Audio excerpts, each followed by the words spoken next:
Alors, la nouvelle elle vient de tomber. Donc, Idriss Siamedi a été condamné à 1 an de prison avec sursis et à 5 000 € d'amende. Donc, récapitulons l'histoire. Donc, Idriss Siamedi, donc c'est le fondateur de l'ONG Baraka City qui a été dissoute fin 2020 par le gouvernement. Elle a été condamnée donc ce mercredi. Il a été condamné plutôt ce mercredi à, donc, pour être exact, 10 mois de prison avec sursis et 5 000 € d'amende dans 2 500 € avec sursis. Donc, en fait, la raison de la condamnation, elle est très simple. C'est le cyberharcèlement intensif qu'il a exercé à l'encontre de la chroniqueuse d'RMC, Zora Bitan. Donc, pour bien détailler les faits, la Cour d'appel a alourdi donc la peine prononcée en première instance par le tribunal judiciaire d'Evry en mars 2021, 10 mois de prison avec sursis à l'encontre d'Idriss Siamedi, de son vrai nom Driss Yemou. Ce dernier, fondateur de l'ONG Baraka City, dissoute fin 2020 par le gouvernement, a été condamné ce mercredi par la Cour d'appel de Paris à 1 an de prison. Voilà, avec sursis pour avoir harcelé Zora Bitan, la chroniqueuse de RMC. Voilà, donc au début, en fait, il avait été condamné à 10 mois de prison avec sursis, voilà, en première instance. Donc avec 5000, aussi une amende de 5 000 € dans 2500 avec sursis. Mais le problème, c'est que donc, en appel, les sanctions ont été alourdies. Et devinez pourquoi. Devinez pourquoi ce qui s'est pris 1 an de prison. Parce que, tout simplement, il s'est pas présenté aux audiences. Donc la peine a été alourdie pour désinvolture procédurale de la part de monsieur Yemou. Voilà. Donc, le fondateur de Baraka City avait reconnu devant les enquêteurs avoir publié 133 tweets mettant en cause la chroniqueuse. Si ça, c'est pas du harcèlement. Il est accusé de déverser sa haine sur les femmes musulmanes. Ouais. Voyons. Hein? Voyons. Non, je rigole. Ah là, c'est n'importe quoi. Désolé, là, vraiment, c'est le côté humain qui ressort, mais voilà quoi. À un moment donné, un ras-le-bol. Heureusement que la justice fonctionne de temps en temps. Voilà. Le 11 septembre 2020, BFM avait publié donc la vidéo d'une étudiante en hijab dispensant des conseils de cuisine. Ok. Donc la chroniqueuse d'RMC avait réagi en déclarant publiquement que ce choix de porter le voile correspondait à une idéologie d'où découle d'innombrables égalités hommes-femmes. Est-ce que ça c'est faux? Franchement, je défie n'importe qui de me prouver l'inverse.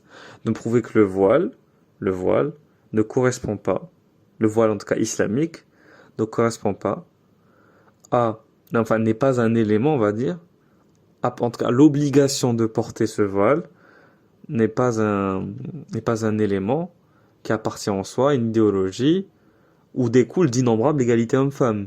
Je défie n'importe qui que de me prouver le contraire. Vraiment. Je lance ce défi à tous ceux qui écoutent cette vidéo. Bon. Sur Twitter, donc, Idriss Siamedi. Non, je vais appeler Yemou. Voilà. Parce qu'il s'appelle Yemou. Moi, on me la fait pas à l'envers. Il s'appelle Yemou, on est d'accord. Attends, je reviens juste un peu sur l'article. Un peu plus haut. Donc, Driss Yemou, voilà. Je vais appeler Driss Yemou. Je vais pas appeler Idriss Siamedi. Moi, j'aime pas j'aime pas quand on part à droite à gauche. Voilà, le mec il s'appelle Driss Yemou et là il s'appelle Idriss Siamedi. C'est quoi cette histoire? Non, s'il s'appelle Driss Yemou, on l'appelle Driss Yemou. Voilà. Donc Driss Yemou, donc avait interpellé la chroniqueuse, donc Zora Bitan, et ses 2 fils. Vous imaginez ce qu'il a fait? Donc je reviens rapidement sur les faits qui lui ont été reprochés précédemment, parce que bon, là il était condamné quand même pour 1 an de prison.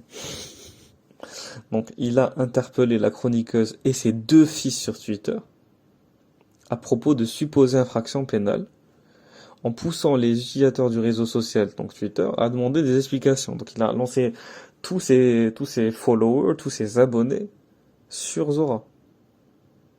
Et même ses fils, qui font l'objet de du même cyberharcèlement que leur mère, en lançant le hashtag balance Zora Bitan. Donc le prévenu avait également publié une photographie de la boîte aux lettres de la famille, t'imagines, ainsi qu'un courrier de recommandé volé.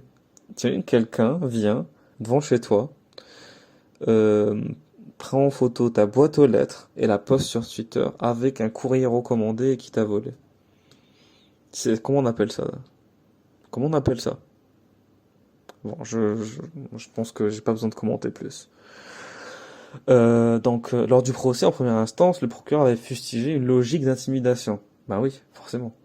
En évoquant donc des propos diffamatoires et le caractère répété et dégradant des faits. C'est pas juste dégradant, ça va bien au-delà que juste un caractère dégradant.